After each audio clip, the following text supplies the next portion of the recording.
Salam jumpa lagi dalam Renungan Mingguan.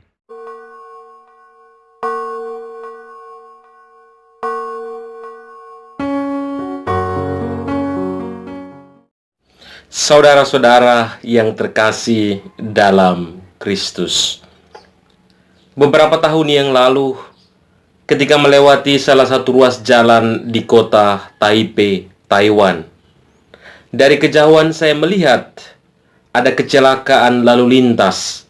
Sebuah mobil menabrak sepeda motor di depannya. Pengendara sepeda motor itu terjatuh. Ia terluka. Anehnya, tak satu orang pun yang melintas di jalan itu bergegas menolongnya. Ketika tiba di kampus, saya lantas menceritakan peristiwa itu kepada guru dan bertanya padanya, "Ibu, mengapa tak ada yang mau menolong ketika terjadi kecelakaan?" Ibu itu katakan, hal yang paling dihindari oleh kebanyakan orang adalah menjadi saksi suatu peristiwa. Biarkan pihak berwajib yang datang dan menolong. Ibu itu lalu menceritakan bahwa ia pernah pulang jam 12 malam ketika menjadi saksi penemuan bayi.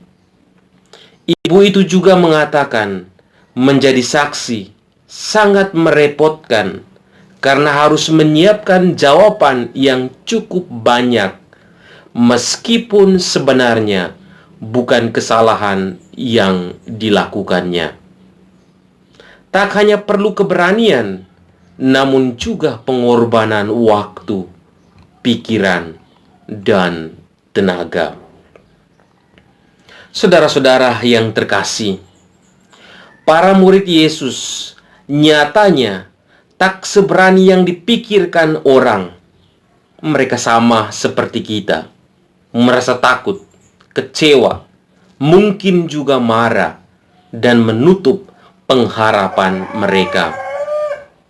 Mereka bersembunyi dari kerumunan orang Yahudi dan sangat masuk akal karena mereka yang selalu bersama-sama dengan Yesus.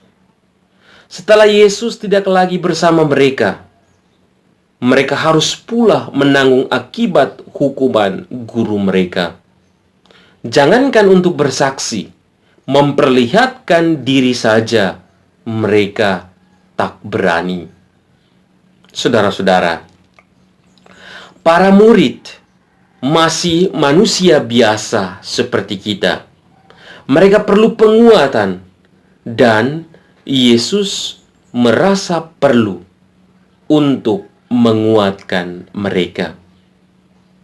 Kehadiran Yesus yang menembus pintu memberikan kekuatan dan sukacita. Para murid juga diberi kesempatan untuk melihat langsung bekas luka di tangan dan lambung Yesus. Selanjutnya, Yesus menghembusi mereka dengan Roh Kudus. Dalam peristiwa ini, kita menemukan bahwa ada 3 hal yang dilakukan oleh Yesus untuk menguatkan para muridnya. Pertama, kehadirannya yang mengalahkan dimensi ruang dengan menembusi pintu. Kedua, menunjukkan bekas luka di tangan dan lambungnya. Dan ketiga, memberikan Roh Kudus kepada mereka. Kuasa Roh Kudus yang dicurahkan kepada para murid memberikan pengharapan, sukacita, dan keselamatan.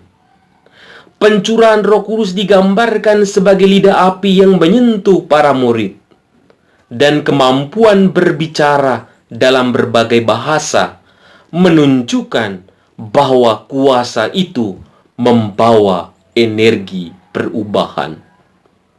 Dari yang takut menjadi berani, dari yang diam menjadi berbicara, dari yang takut bersaksi menjadi pewarta yang handal. Saudara-saudara yang terkasih, Pentakosta membawa banyak sekali perubahan dalam sejarah kekristenan. Melalui Pentakosta, Injil tersebar ke seluruh bumi. Gereja pun tersebar dan dikenal oleh manusia lain yang belum pernah melihat Tuhan, termasuk kita di sini. Kuasa Roh Kuduslah yang menggerakkan para misionaris untuk datang dan mewartakan Injil Kristus kepada kita.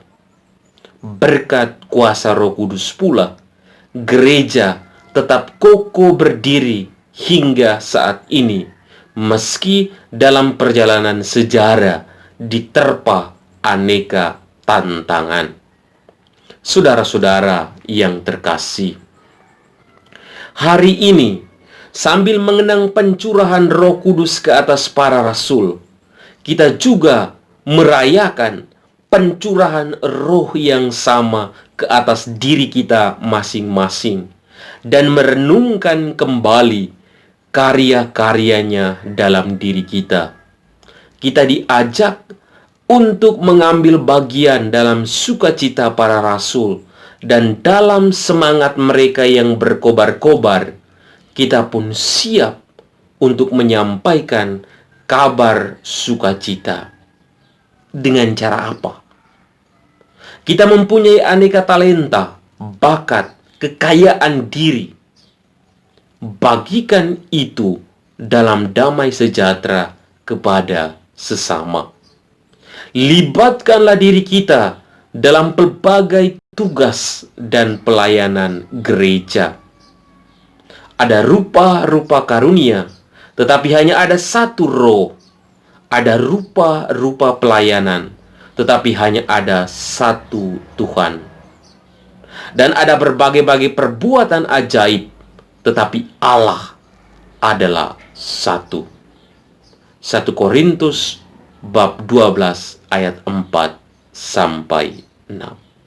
Selamat Hari Raya Pentakosta. Kita memuji Tuhan Allah.